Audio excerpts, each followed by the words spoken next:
Hello everyone, मैं हूँ लोकेंद्र सिंह और आज हम देखेंगे एनसीईआरटी हिस्ट्री क्लास सेवन्थ का second chapter new kings and kingdoms. Many dynasty emerge after the seventh century. देखिए, अब कई सारी डायनेस्टीज़ हैं जो सेवन्थ सेंचुरी के बाद नई नई डायनेस्टीज़ बनी हैं। इस मैप में मैप वन में सेवन्थ सेंचुरी से लेकर ट्वेल्थ सेंचुरी तक कुछ डायनेस्टीज़ दी हुई हैं जिनका सेवन्थ से ट्वेल्थ सेंचुरी तक राज राज रहा था। ये साउथ में ये दी हुई हैं चेरास, पांड्यास। देखिए, ये इंपॉर्टेंट डायनेस्टीज़ हैं। ये पूछा जाता है कि चेरास डायनेस्टी किस एरिया को कवर करती थी। देखिए, जो चेरास है वो केरल वाले रीजन को कवर करती थी। हालांकि ऐसा नहीं है कि पर्टिकुलर उस टाइम पे ही केरला राज बन गया था, बट ऑलमोस्ट जो है चेरास डायनेस्टी केरल राज को कवर करती थी। और ये भी क्वेश्चन में आता है कि पांड्यास डायनेस्टी किस राज को कवर करती थी। ये ऑलमोस्ट तमिलनाडु वाले रीजन को कवर करती थी। और जो चोलास है वो थोड़ा सा तमिलनाडु और मोस्टली आंध्र प्रदेश वाले स्टेट को कवर करती थी। उस टाइम पे स्टेट्स नहीं थे, बट ये जहाँ जहाँ तक इनकी पहुँच है वहाँ वहाँ तक ये एरिया कवर कर रखा था। और देखिए, ये इंपॉर्टेंट क्वेश्चन है कलिंगा वार, मतलब कलिंगा। कलिंगा किसे कहते हैं। देखिए, जो उड़ीसा का जो कोस्टल एरिया है, मतलब उड़ीसा का जो समुद्री तट है, उसको कलिंगा कहते हैं। देखिए, अशोका के बारे में हमने पढ़ा था। देखिए, क्वेश्चन में आएगा कि कलिंगा किसे कहते हैं। बड़े बड़े यूपीएससी एमपीपीएससी में भी कभी कभी पूछ लिया जाता है, लेकिन जो मोस्टली छोटे एग्ज़ाम होते हैं जैसे एसएससी एमटीएस सीएचएसएल, वहाँ पे ये सब पूछते हैं कि कलिंगा किसे कहते हैं। कि गुजरात के कोस्टल एरिया को कहते हैं, कि महाराष्ट्र के कोस्टल एरिया को कहते हैं, कर्नाटका के कोस्टल एरिया को कहते हैं, कि केरला के कोस्टल एरिया को कहते हैं, कि तमिलनाडु के कोस्टल एरिया को कहते हैं। ये कलिंगा जो है ये उड़ीसा का जो कोस्टल एरिया, जो उड़ीसा का समुद्री तट है, उसको कलिंगा कहते हैं। The emergence of new dynasties. अब देखिए, जो न्यू डायनेस्टीज़ बनी है, देखिए यहाँ पर एक मूर्ति दी गई है जो कि इल्लोरा केव्स में है। ये विष्णु जी के नरसिम्हा रूप की नरसिम्हा का अवतार है। देखिए, क्वेश्चन में ये पूछा जाएगा कि इल्लोरा में जो विष्णु जी के किस अवतार की मूर्ति है। तो देखिए, वो नरसिम्हा अवतार की मूर्ति है। और ये किसके शासनकाल के दौरान बनवाई गई थी। ये राष्ट्रकूटा के शासनकाल के दौरान बनवाई गई थी। तो ये इंपॉर्टेंट क्वेश्चन है। ये पूछा जाता है कि इल्लोरा केव्स में जो मूर्ति है वो विष्णु जी का कौन सा अवतार है। तो वो नरसिम्हा अवतार है। और ये किसके शासनकाल के दौरान बनवाई गई थी। ये राष्ट्रकूटा के शासनकाल के दौरान में बनवाई गई थी। मतलब एक एक क्वेश्चन से ही तीन क्वेश्चन बन रहे हैं। By the 7th century, there were a big landlord or warrior chief in different regions, subcontinent acknowledged themselves। देखिए, उस टाइम पर जो जो बड़े लैंडलॉर्ड होते थे, मतलब जो ज़मींदार होते थे, जिनके पास ज़्यादा ज़मीन होती थी, तो उनको सामंत, मतलब राजा का सामंत माना जाता था। और ऐसा भी माना जाता था कि वो राजा के दरबार में पेश हों। जब भी वो आएँ, राजा के लिए कुछ ना कुछ गिफ्ट लेकर आएँ, और वो राजा को मिलिट्री प्रोवाइड करवाएँ, मतलब मिलिट्री सपोर्ट दें। जो सामंत लोग होते थे वो मिलिट्री सपोर्ट दें, जब भी दरबार में आए राजा के लिए कुछ ना कुछ गिफ्ट लेकर आएँ, और राजा की मतलब मिलिट्री सपोर्ट भी दें। बट क्या होता था, जो कुछ सामंत थे, जब वो पावर में आ जाते थे, मतलब पहले तो अब राजा के अंडर में वो, जब वो पावर में आ जाते थे, मतलब जिसके पास ज़्यादा और ज़्यादा ज़मीन हो जाती थी, तो वो अपने आप को महासामंत या अ, महामंडलेश्वरा अपने आप को डिक्लेयर कर देते थे कि क्या अब हम ना सामंत के हेड हो गए। जैसे किसी के पास 1 एकड़ है, किसी के पास 2 एकड़ है, किसी के पास 5 एकड़ है। एक व्यक्ति आ गया, उसने कहा मेरे पास 100 एकड़ है। तो वो जिसके पास 100 एकड़ है, तो वो अपने आप को महासामंत डिक्लेयर कर देता था। और वो वहाँ का इंडिपेंडेंट रूलर, मतलब अब वो एक अपना छोटी टेरिटरी से, पर वो राजा के अंडर में ना रहकर एक अपना ही राजपाट छोटा सा बना बना लिया करता था। इसमें एक एग्जाम्पल भी दिया हुआ है। One such instance was that the Rashtrakota in the Deccan, initially they were sub- subordinate of the Chalukya और कर्नाटका। अब देखिए, जो राष्ट्रकूटा है दक्कन में, दक्कन वाले रीजन ये महाराष्ट्र का, इसमें बताया गया है राष्ट्रकूटा पहले कर्नाटका में जो चालुक्य हैं, मतलब ये रहा अपना इंडिया, ये वाला कर्नाटका एरिया, मतलब कर्नाटका में जो चालुक्य थे, राष्ट्रकूटा पहले इनके अंडर में थे। जब वो थोड़े से पावर में आए, तो उन्होंने दक्कन मतलब महाराष्ट्र में अपना एक अलग अलग ही अपना राजपाट बना लिया। और उन्होंने अपने आप को एक इंडिपेंडेंट डिक्लेयर कर दिया। उसके बाद इन्होंने हिरण्य गर्भ की भी पूजा करवाई। मतलब ये एक ब्राह्मण को द्वारा पूजा होती है, रिचुअल परफॉर्म होता है, जिसमें माना जाता है कि कोई व्यक्ति वो क्षत्रिय फैमिली से बिलोंग नहीं है। ये पूजा करवाने के बाद उसको मान लिया जाता था कि वो क्षत्रिय है, मतलब क्षत्रिय से बिलोंग करता है। और एक और एग्जांपल दिया है, in other case main from enterprises family use the military skill curve there kingdom. अब देखिए जो मर्चेंट लोग होते थे, जो अमीर लोग होते थे, बिजनेसमैन होते थे, जब वो उनके पास पैसा ज़्यादा आता था तो वो क्या रखते थे, मिलिट्री स्किल्स, मतलब अपने जैसे घर के बाहर 10-12 गार्ड खड़े कर दिए, कहीं जा रहे हैं तो वो अपने साथ और 10-12 लोग लेके जा रहे हैं जिनके पास उस टाइम पे वेपन्स वगैरह हैं, तो अपनी पावर को दिखाने के लिए। तो इसका एक और एग्जांपल है कि कदम्बा मयूर शर्मा और गुजरात प्रतिहार, कि ये लोग थे ब्राह्मण थे, तो इन्होंने क्या करा, who gave up their traditional profession took up their arm, मतलब जो भी सिंपल लाइफ जीते थे, मतलब धोती कुर्ता या कुर्ता पजामा, जो सिंपल लाइफ जीते थे अपना, तो उसने पैसा आने के बाद जब वो पावर में आ गए, खूब पैसा आ गया, तो उन्होंने अपने सिंपल लाइफ को गिव अप कर दिया। उसके बाद टुक टुक टू आर्म्स, इसका मतलब होता है कि आर्मी वगैरह, अपनी छोटी सी आर्मी रखने लगे, घर के बाहर 10-12 गार्ड खड़े कर दिए, कहीं जा रहे हैं मार्केट तो 20-25 आदमी लेकर जा रहे हैं। तो इस तरीके से उन्होंने अ, मतलब खुद का छोटा सा किंगडम इस्टेब्लिश करा।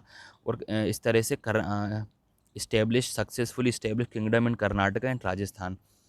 तो इस तरीके से उन्होंने कर्नाटका में, राजस्थान में भी अपना इस्टेब्लिश करा kingdom. Administration and in the kingdom, अब देखिए उनका एडमिनिस्ट्रेशन कैसा था।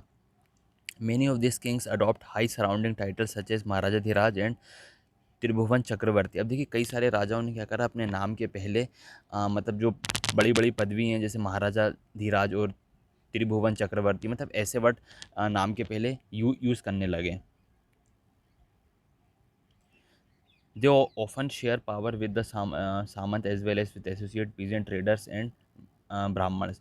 अब देखिए मतलब यूज़ तो कर ली उनने कि महाराजा धीराज हैं, ये हैं वो हैं, बट ऑफन शेयर में, मतलब उसके उसके बावजूद भी वो लोग क्या करते थे, अपनी जो पावर है शेयर करते थे सामंत के साथ, एसोसिएट पीजेंट्स ट्रेडर, मतलब इसी नाम के ही रखा था, मतलब ऐसे ही उनने रखा था खुद की तसल्ली के लिए।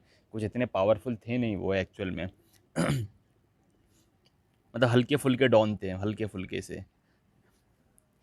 Each each of this state resources obtain producer peasants cattle keeper sort. अब देखिए जो रिसोर्सेज हैं कहाँ कहाँ से वो कलेक्ट कर देते हैं, चाहे वो पीजेंट हो, कैटल कीपर हो, चाहे वो जिसने छोटे मोटे जानवर रखे हों, आर्टिस्ट हो, हर प्रकार के लोगों से ये अरे वसूला जाता था। ये लगभग एक रेंट की तरह होता था, एक छोटा सा टैक्स होता था, एक जिसको मतलब लैंड रेवेन्यू कह सकते हैं।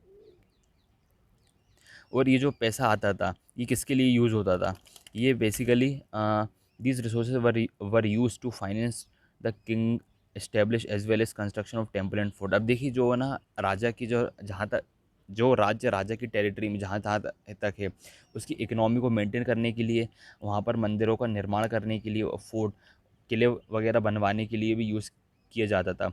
जब किसी से युद्ध होता था, अगर वो टेरिटरी जीत जाते थे, तो वहाँ के ट्रेड रूट्स भी उसके हो जाते थे, तो इनका भी काफ़ी यूज़ होता था। The functionary of for collection revenue were generally recruit from influence family. देखिए जो कलेक्ट रेवेन्यू होते थे, मतलब वो क्या करते हैं, जनरली इन्फ्लुएंस फैमिली, मतलब वो ज़्यादातर अमीर फैमिली से ही होते थे, जो रेवेन्यू कलेक्ट जिसका काम होता था, वो मतलब रिच फैमिली से बिलोंग करते थे। एंड पोजीशन वर हेरिडेटरी, मतलब क्या होता है, जो पोजीशन होती थी वो हेरिडेटरी होती थी। This was this was about army as well, मतलब आर्मी आर्मी में भी ऐसे ही होता था कि हेरिडेटरी होती थी। जैसे अभी के एग्जांपल से समझें, किसी के पापा कांस्टेबल हैं तो बेटा भी कांस्टेबल ही बनेगा, किसी के पापा एसआई हैं तो बेटा भी एसआई बनेगा, डीएसपी हैं किसी के पापा तो डीएसपी वही बनेगा, किसी के पापा इनकम टैक्स ऑफिसर हैं तो बेटा भी वही इनकम टैक्स ऑफिसर बनेगा। तो इस तरीके से सिस्टम था।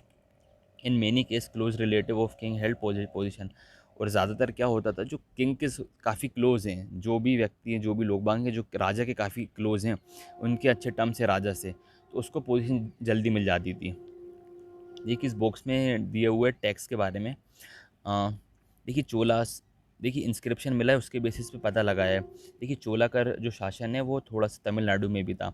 लगभग 400 टाइप के यहाँ पे टैक्स के वर्ड मिले हैं, मतलब जो टैक्सेस से वर्ड मिले हैं जो 400 टाइप में, जिसमें से एक वर्ड काफ़ी यूज़ हुआ है, वेट्टी। VETTI, वेट्टी का मतलब होता है फोर्स लेबर, कि भैया अगर तुम्हें टैक्स नहीं देना तो आके काम कर लो। तो ये एक इम्पॉर्टेंट क्वेश्चन है कि वेट्टी क्या होता था, वेट्टी टैक्स के रूप में क्या वसूला जाता था। तो ये वेट्टी टैक्स के रूप में फोर्स लेबर, मतलब आके काम कर दो।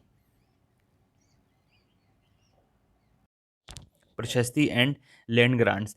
प्रशस्ति contains details that may not be literally true. देखिए जो प्रशस्ति मिली है, आर्कोलॉजिस्ट का ऐसा मानना है, वो ज़रूरी नहीं कि 100% ही सही हो, क्योंकि जो राजा प्रशस्ति लिखवाते थे, वो ऐसा भी हो सकता था कि ज़बरदस्ती लिखवाते थे कि यार तुम ये पत्थर पे नक्काशी करके मेरी तारीफ़ ही लिखो, भले वो कितना ही बुरा हो। तो अपने आप को वरीयर, बहादुर और दानवीर ऐसा पत्थर पे लिखा हुआ है। और आगे दिया हुआ है कि और उनके एडमिनिस्ट्रेशन में हेल्प करने वाले ज़्यादातर ब्राह्मण ही होते थे। King often rewarded Brahman by grant land. These were recorded on copper plate, which were given on those received. अब देखिए जो क्या होता है, जब राजा ब्राह्मणों को कुछ गिफ्ट करते थे, कोई ज़मीन गिफ्ट कर दी, कोई दान करते थे, तो उनको प्रूफ के तौर पर ये कॉपर की प्लेट्स की गिफ्ट कर देते।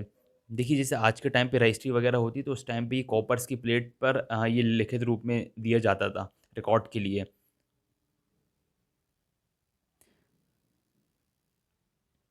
अब देखिए 12th सेंचुरी में एक पोएट हैं कल्हाना नाम के, जिन्होंने कश्मीर के बारे में ये लिखा हुआ है, जिसमें इनको जो इंस्क्रिप्शन मिला, डॉक्यूमेंट्स मिली, वो थोड़ी सी अलग है, क्योंकि कल्हाना ने इनकी काफ़ी निंदा की, इनको काफ़ी क्रिटिसाइज़ किया है।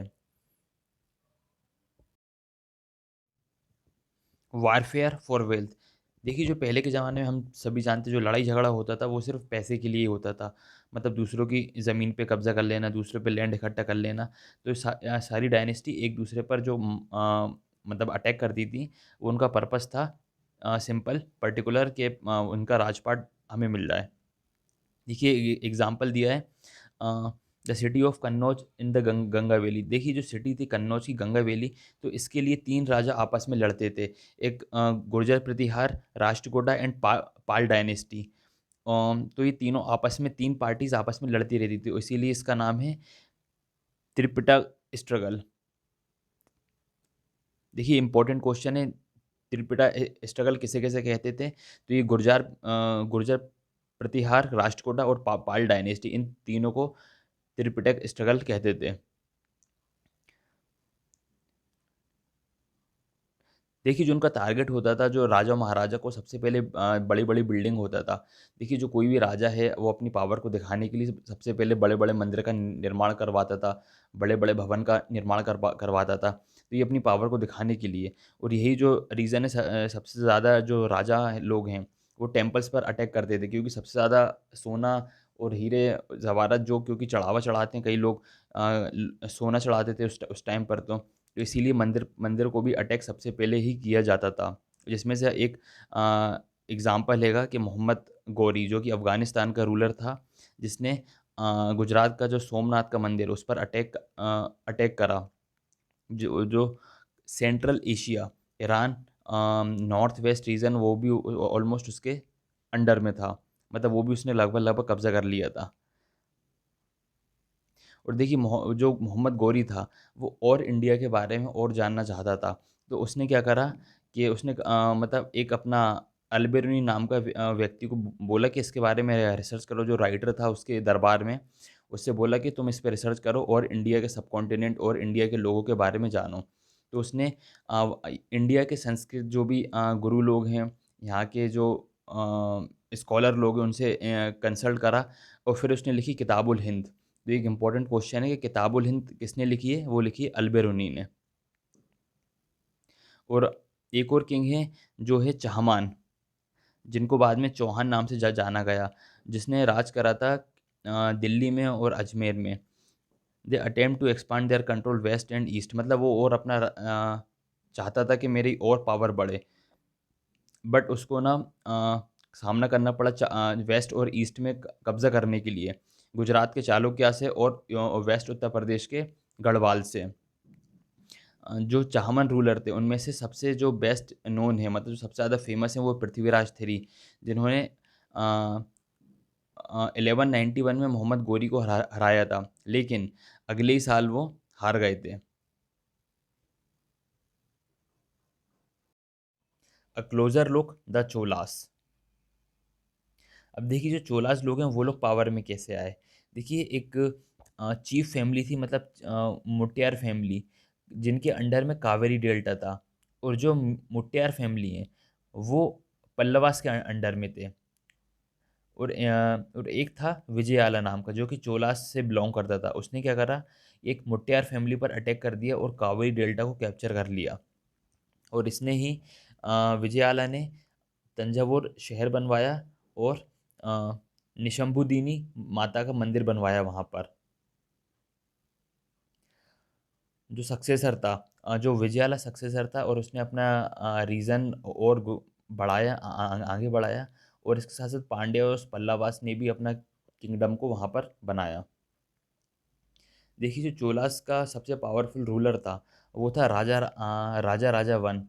और वो 985 में अपना किंग, इंडिपेंडेंट किंग बन गया। और उसने अपना इंडिपेंडेंट एडमिनिस्ट्रेशन का मतलब ये घोषणा कर दी कि अब भैया ये मेरे अंडर में ही होगा। Raja Rajasthan Rajendra one continue policy over it. अब देखिए जो इसका राजा राजा का पहला लड़का था राजेंद्र वन, उसने क्या करा कि अपनी आर्मी आर्मी बनाई, नेवी बनाई। और उसने अपनी नेवी को कैप्चर करने के लिए श्रीलंका भी भेजा। Splendid temple and bronze sculpture. अब देखिए जो उनके टेम्पल्स और उनके स्कल्पचर के बारे में बताया गया है। The big temple of Thanjavur and Gangaikonda Cholapuram built by Rajendra and Rajaram Raja Raja architect and architecture and sculpture are marvel. मतलब उनके जो चोला डायनेस्टी के जो राजा राजा थे और राजेंद्र थे, उनका जो टेम्पल थे, ब्रोंज स्कल्पचर थे, वो मार्वेलस थे, मतलब उस टाइम पे बहुत ही शानदार थे। अब उनका जो सेंटर है वो एक क्राफ्ट सेंटर बन गया था, मतलब कलाकृति वाला। The produce the produce of this land well well maintain to specialised who work at the temple.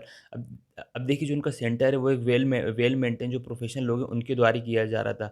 जैसे प्रीस्ट हैं, गार्डलैंड मेकर हैं, जो माला बनाते हैं, कुक हैं, स्वीपर हैं, उनके द्वारा पर्टिकुलर किया किया जा रहा था, मतलब एक सिस्टमेटिक तरीके से। In other word temple were not only place worship, they hub economic social and culture. मतलब जो मंदिर था उनके आसपास का, वो सिर्फ वर्शिप का ही केंद्र नहीं था, मतलब सिर्फ पूजा पाठ तो करते थे, उसके साथ में इकोनॉमिक से भी जुड़ा था, सोशल से भी जुड़ा था, कल्चरल लाइफ से भी जुड़ा था। देखिए इकोनॉमिक से ऐसे ऐसे जुड़ा था, जो मंदिर के आसपास के लोग हैं, कोई माला बना रहा है तो उस माला से उसका घर चल रहा है। कोई ट्रांसपोर्टेशन काम कर रहा है, मतलब उस टाइम पे किसी ने मंदिर छोड़ दिया, मंदिर से घर छोड़ दिए, तो उनसे उनका ही घर चल रहा है। और सोशल लाइफ भी जुड़ी थी, लोग बाग आते थे, कई लोग एक दूसरे से मिलते थे। जो जिनका नॉर्मली नहीं मिलना हो पाता था वो मंदिर में मिलते थे कई। और कल्चरल लाइफ से भी ये मंदिर जुड़े हुए थे। और देखिए जो चोलास की जो ब्रोंज की मूर्ति थी वो फाइनेस्ट इन द वर्ल्ड, मतलब वो वर्ल्ड में सबसे शानदार थी। और कभी कभी ऐसा ऐसा होता था, भगवान की जो मूर्ति बनाते थे उनके साथ साथ डिवोटी एज वेल, मतलब उनके भक्तों की भी मूर्ति बनाई जाती थी। ये एक एग्जाम्पल दिया हुआ है, ये देखिए ये मूर्ति दिखाई गई है।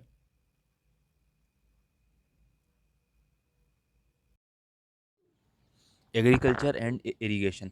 अब देखिए चोला डायनेस्टी का जो साम्राज्य था, वहाँ पर इरिगेशन का क्या क्या सिस्टम था। Many of the achievement of the Cholas were made possible through new development in agriculture. मतलब उनका जो एग्रीकल्चर का सिस्टम था वो काफ़ी उस टाइम पे काफ़ी बढ़िया था। देखिए और जो वहाँ पे कावेरी रिवर है, कावेरी रिवर क्या करती है, जब वो बे ऑफ बंगाल से मिलती है तो वो डेल्टा बनाती है। डेल्टा का मतलब होता है कोई नदी इस तरीके से जा रही है, अगर वो बहुत स्पीड में है तो वो डायरेक्ट जाके समुद्र में मिल जाएगी, तो इसे बोलते हैं एस्चुरी। लेकिन वो नदी यूं जाकर वो डिवाइड हो जाती है कुछ ब्रांचेस में, तो उसे बोलते हैं डेल्टा। इसके बाद जब वो समुद्र में मिलती है तो इसको बोलते हैं, इस रीजन को डेल्टा बोलते हैं। तो वहाँ पर ये जो कावेरी रिवर है वो डेल्टा बनाती। इससे क्या होता था, जहाँ जहाँ तक पानी पानी फैल जाता था तो वो ज़मीन काफ़ी फर्टाइल हो जाती थी, जो चावल उगाने के लिए चावल उगाने के लिए काफ़ी अच्छी ज़मीन मानी जाती थी। ऑल दो एग्रीकल्चर है developed earlier in other part of Tamil Nadu. लेकिन तमिलनाडु में इससे काफ़ी टाइम पहले से ही खेती बाड़ी स्टार्ट कर दी थी। लगभग लगभग 5th 6th सेंचुरी से ही उनका खेती स्टार्ट हो गई थी।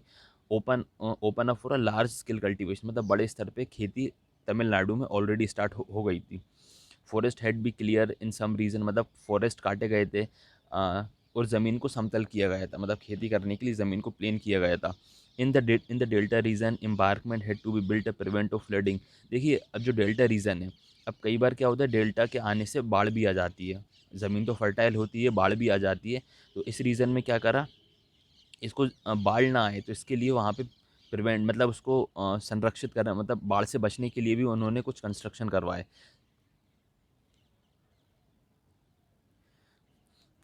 इन many areas two crops were grow in, लगभग लगभग एक साल में एक साल में दो क्रॉप्स भी उगाई जाती थी। In many cases, it was necessary to water crop artificial. A variety of method were used for irrigation in some area.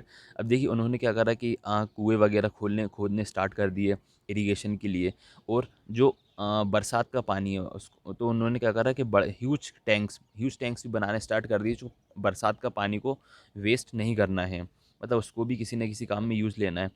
Remember that irrigation were require planning, मतलब ये जो काम रहता है ये इरिगेशन का, ये इसमें प्लानिंग की काफ़ी ज़रूरत होती है। इसमें ऑर्गेनाइज लेबर चाहिए, रिसोर्स चाहिए, मेंटेन चाहिए, काफ़ी सारा वर्कर चाहिए। And most of the new ruler as well as people living in village took an active interest in this activity. अब देखिए इसके साथ क्या है कि जो राजा लोग हैं वो लोग भी अपने आइडियाज़ व्यूज़ देते थे, और जो आम जनता है वो भी अपने व्यूज़ रखती थी किस तरीके से और अच्छा ये इरिगेशन हो सकता है, और अच्छा काम कैसे हो सकता है। एडमिनिस्ट्रेशन ऑफ द एम्पायर, अब देखिए जो चोलास डायनेस्टी था उनका एडमिनिस्ट्रेशन कैसा था, how was the administration organise. Settlement of peasant known as ur, अब देखिए उर हमने पहले पढ़ा था कि उर कौन होते हैं। देखिए जो उर का मतलब होता है जो नॉन ब्राह्मण लैंड ओनर होते हैं, मतलब जो ब्राह्मण कास्ट से बिलोंग नहीं करते हैं और वो लैंड ओनर होते हैं, तो उन्हें उर कहा जाता है। बिकम प्रोस्पेरस स्प्रेड एग्रीकल्चर, अब देखिए जो प्रोस्पेरस हो गए, मतलब ये और मतलब जो उर से बिलोंग करते हैं वो प्रोस्पेरस हो गए, समृद्ध हो गए, तो उनके विलेज को नाडू कहा गया। नाडू मतलब होता है शायद इसीलिए इसका नाम अ, इस रीजन का नाम तमिलनाडु रखा गया है कि ये नाडु है। नाडु उन्हीं लोगों को कहते हैं जो उर लोग हैं, और वो समृद्ध हैं, संपन्न फैमिली से हैं, तो उस उनके ग्रुप को नाडू कहते हैं। The village council Nadu perform several administration function, अब देखिए वो ही जो उनका ग्रुप था नाडू फैमिली का, वो ही अपने हिसाब से एडमिनिस्ट्रेशन करते थे, जस्टिस करते थे, और कलेक्टिंग टैक्स, उनके जो सिस्टम थे वो भी अपने हिसाब से टैक्स कलेक्ट किया करते थे। Rich peasant of Vellala caste exercise considerable control over the affair of nadu under the supervision of Cholas government. अब देखिए वेलाला हम पढ़ा था हमने, वेलाला कौन होते हैं। देखिए जो साउथ में जो लैंड ओनर होते हैं, मतलब साउथ के रीजन में जो जिनके पास ज़्यादा ज़मीन होती है उन्हें एक वेलाला कहते हैं। तो मतलब वो सुपरविजन करते थे जो चोलास डायनेस्टी का। और चोलास लोग क्या, Cholas king give some rich land owner title Muvenda Velan. अब देखिए मुवेंडा वेलन कौन होते हैं, चोलस डायनेस्टी ने कुछ उनको पदवी दी थी, मुवेंडा वेलन टाइटल दिया था।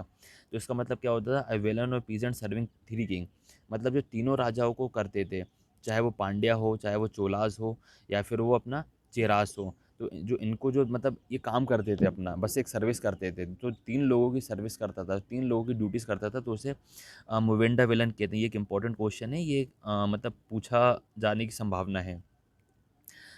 मार्केट ऑफ रिस्पेक्ट, और देखिए एरियर, एरियर कौन होता था, जो चोलास डायनेस्टी के जो चीफ होते थे उन्हें एरियर कहा जाता था। द मार्कर ऑफ रिस्पेक्ट इंथवा center important official of the state centre.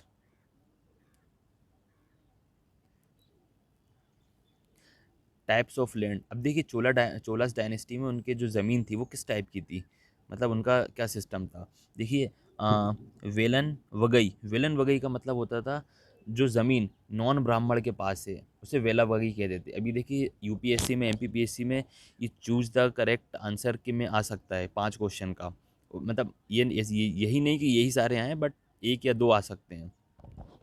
ब्रह्मदे का मतलब होता है जो ज़मीन ब्राह्मण को गिफ्ट की गई, ब्रह्मदेया।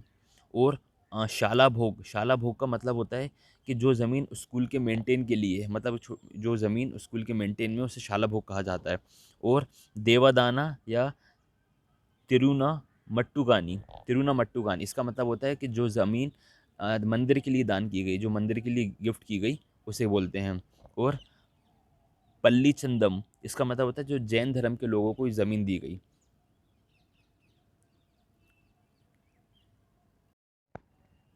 देखिए आगे दिया हुआ है, we have seen the Brahmin often receive land grant on Brahmadeya, मतलब जो ज़मीन राजाओं ने ब्राह्मणों को धीरे धीरे दान देते थे।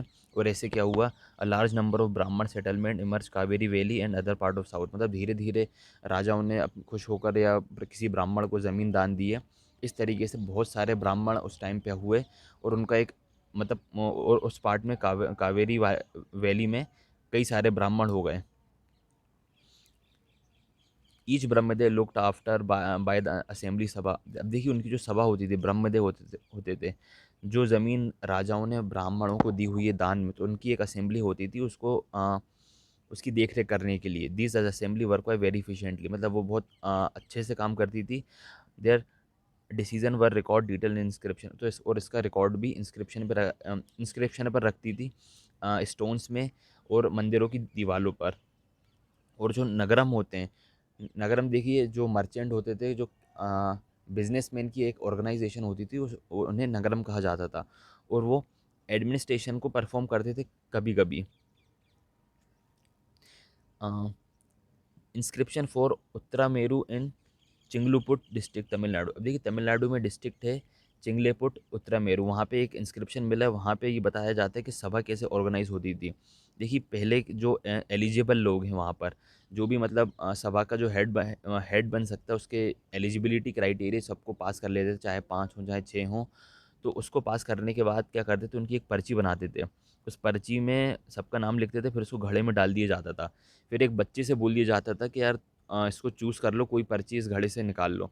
जिसका नाम आता था उसको वहाँ का फिर हेड बना दिया जाता था। इसमें कुछ एलिजिबिलिटी दी गई हैं, जैसे कि मतलब 35 से 70 साल की उम्र होनी चाहिए, उसके पास खुद की ज़मीन होनी चाहिए, मतलब ये सब वेदों का ज्ञान होना चाहिए, मतलब ये एलिजिबिलिटी दी हुई है। अब ये चैप्टर कंप्लीट होता है। ऐसी ही चैप्टर की समरीज देखने के लिए, समझने के लिए चैनल को लाइक करें, शेयर करें और सब्सक्राइब करें।